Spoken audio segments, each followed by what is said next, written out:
Seguindo a nossa série sobre a mobilidade urbana no Brasil, no Minuto Machine de hoje, a gente vai falar sobre as 8 diretrizes da política nacional do setor aqui no país.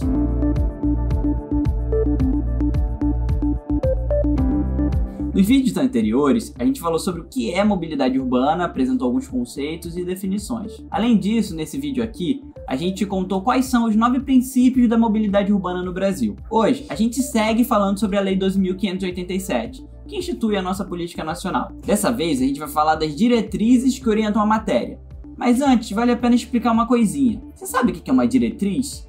Qual é a diferença dela para um princípio? Eu também não sabia. O pessoal da Estratégia Concursos explica que o princípio ele serve de base para o sistema, apresentando valores e preceitos. Já as diretrizes definem caminhos, estabelecem estratégias para o alcance dos objetivos. No caso da mobilidade urbana, a gente vai falar bem em breve sobre quais são os objetivos aqui no país. As diretrizes da Política Nacional da Mobilidade Urbana no Brasil estão lá no artigo 6º da lei. E a primeira diretriz é a integração com a Política de Desenvolvimento Urbano e respectivas políticas setoriais de habitação, saneamento básico, planejamento e gestão do uso do solo no âmbito dos entes federados. Basicamente, essa diretriz diz que a mobilidade urbana não é algo que pode ser pensado à parte, mas sempre integrada com o desenvolvimento das cidades e os seus subitens mencionados. A segunda diretriz é a prioridade dos modos de transporte não motorizados sobre os motorizados e dos serviços de transporte público coletivo sobre o transporte individual motorizado. Lembra que em um dos nossos vídeos anteriores a gente explicou quais são as diferenças entre cada um desses tipos de transporte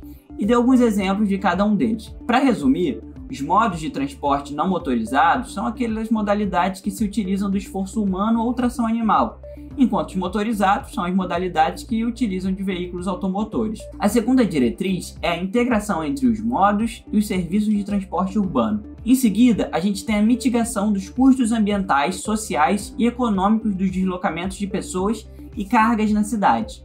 A quinta diretriz é o incentivo ao desenvolvimento científico-tecnológico e ao uso de energias renováveis e menos poluentes. A sexta diretriz é a priorização de projetos de transporte público coletivo, estruturadores de território e indutores do desenvolvimento urbano integrado. A sétima é a integração entre as cidades gêmeas localizadas na faixa de fronteira com outros países sobre a linha divisória internacional.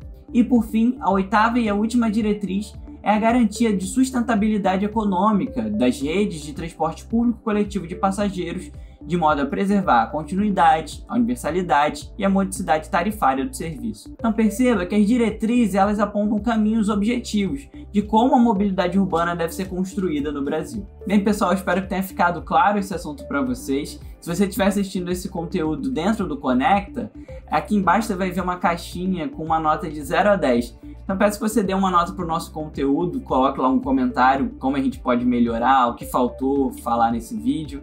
E até uma próxima. Tchau, tchau!